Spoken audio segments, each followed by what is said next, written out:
देखिए, आज हम आपको वंशागति आनुवंशिकी के विकास के बारे में बता रहे हैं बच्चों। तो वंशागति का विकास कब और किसने किया और इसके सिद्धांत को वंशिकी के सिद्धांत को किसने प्रतिपादित किया था। तो आनुवंशिकी के सिद्धांत को ग्रेगर जॉन मेंडल, आनुवंशिकी का जनक हम ग्रेगर जॉन मेंडल को बच्चों जानते हैं। ग्रेगर जॉन मेंडल ने इस आनुवंशिकी का जीन सिद्धांत भी बताया। जीन सिद्धांत को 3 लोगों ने अपना मत दिया। उसमें एक सटन ने मेंडल के नियमों के बारे में सटन ने कहा कि मेंडल के गुणसूत्र बहुत छोटे होते हैं, अति सूक्ष्म होते हैं। तो जॉनसन ने 1902 में ये बताया कि इनके कारकों के नाम जॉनसन ने सिद्धांत दिया कि जो ग्रेगर जॉन मेंडल ने जो खोज किया था आनुवंशिकी का जनक कहा जाता है। उन्होंने 1909 में इन कारकों का नाम जीन्स बताया था। पुनः तीसरी बात में बेटा, मॉर्गन ने ही आनुवंशिकी के सिद्धांत को पूर्ण रूप से प्रतिपादित किया। और कुछ समय के बाद ग्रेगर जॉन मेंडल ने जो पुष्प पर या मटर के पौधे पर अपना परीक्षण किया था, उस परीक्षण के आधार पर लास्ट में उनकी पुष्टि जो हुआ सटन और बावेरी ने किया था। सटन बावेरी ने ही किया था और मॉर्गन ने आनुवंशिकी का सिद्धांत को प्रस्तुत किया। अब आती है बात कि डाउन सिंड्रोम, मंगोलिक जड़ता रोग कैसे होती है।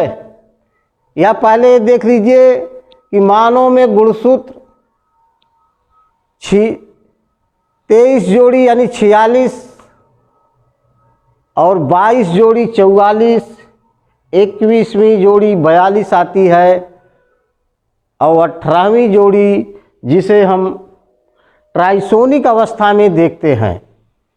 ट्राइसोनिक अवस्था क्या है कि उसमें जो बच्चा पैदा होगा उसके बचने की संभावना कम होती है। ट्राइसोजोनिक यानी 18वें गुणसूत्र में, 18वें गुणसूत्र में जो गुणसूत्र में बच्चे का मुंह फटा, आंखें ओठ भी फटी रहेगी और उसमें उसके जीवित रहने की संभावना बहुत कम होती है। पुनः वंशागति प्रभाविता का नियम मेंडल ने ही और इसी प्रभाविता का नियम मेंडल ने ही प्रतिपादित किया था। यही प्रभाविता का नियम जो गुणसूत्रों के बारे में वर्णांधता का विकास किसके कारण होता है। वर्णांधता का विकास आनुवंशिकी के कारण होता है। जो कहते हैं हीमोफीलिया रोग है, वो आनुवंशिक लक्षण है। आनुवंशिक लक्षण इनके माता पिता या उनके पूर्वजों में रहा होगा। जैसे पिता में रहा या माता में 1/2 का अंशदार भागीदार बना। जैसे जैसे उनके और कोई पूर्वज रहे होंगे, उनके दादा रहे होंगे, तो उनका लक्षण धीरे धीरे कम होता चला गया, यानी ये मान लीजिए 1/4 भाग। इसी प्रकार से जब इन्होंने वर्णांधता को किया तो वर्णांधता का विकास के 2 लक्षण मानव में क्या हुआ। एक सिकिल एनीमिया रोग, पहला है सिकिल एनीमिया, दूसरा है गंजापन। यानी मानव में, या सिकिल एनीमिया रक्तलकता की कमी, और दूसरा है गंजापन हो सकता है। यह वंशागति गुणसूत्र पर स्थित होते हैं। वंशावती का क्रोमोसोमवाद किसने दिया? वंशागति का क्रोमोसोमवाद सटन और बावेरी ने 1910 में इस मत का प्रतिपादन किया था, सटन और बावेरी ने।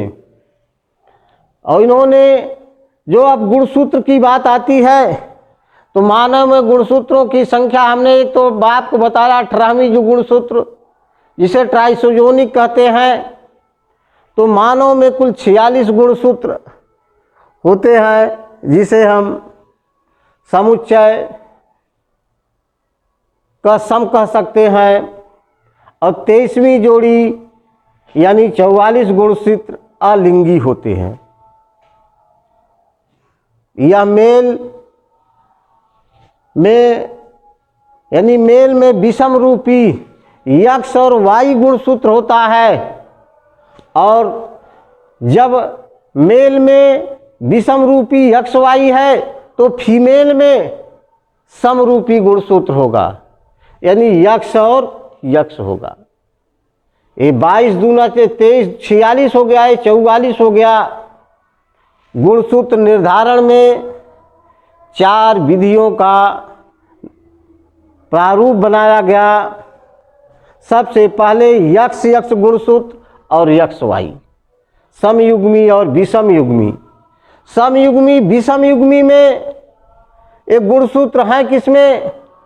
कशेरुकी प्राणियों में, मनुष्य में, जानवरों में यह यक्ष यक्ष और यक्ष वाई गुणसूत्र निर्धारण, लिंग निर्धारण किया गया है।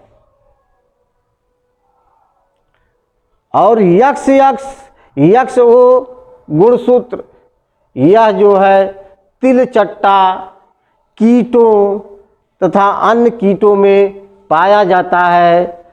और तीसरा है आपका WZ विधि लिंग निर्धारण। WZ यह मछलियों, पक्षियों आदि में पाया जाता है। चौथा है हमारा ZY, ZO गुण सूत्र निर्धारण। यह कीटों के गण लेपिडाप्टेरा में पाया जाता है। लेपिडाप्टेरा में मेल, जिसे हम विषम गुणसूत्र कहते हैं, और फीमेल, जिसे हम गुणसूत्र सम गुणसूत्र की संख्या से जानते हैं। तो इस प्रकार ने ग्रेगर जॉन मेंडल के बारे में लोगों ने, आप ये कह भी सकते हैं कि ग्रेगर जॉन मेंडल ने मटर का पौधा ही क्यों चुना? क्योंकि मटर के पौधे में कई रंग के फूल पाए जाते हैं, स्टेम तनाएं लंबी होती हैं, दाने बड़े होते हैं, छोटे भी होते हैं। इस प्रकार से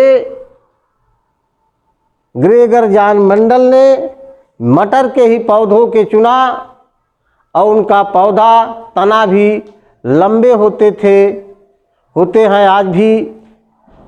इस प्रकार से हम आनुवंशिकता के वंशागति सिद्धांत के बारे में आज आपको बता रहे हैं। अब इस वंशागति का श्रेय बावेरी तथा सटन को मिला, लेकिन पूर्ण रूप से ग्रेगर जॉन मेंडल ने इसका खोज किया था।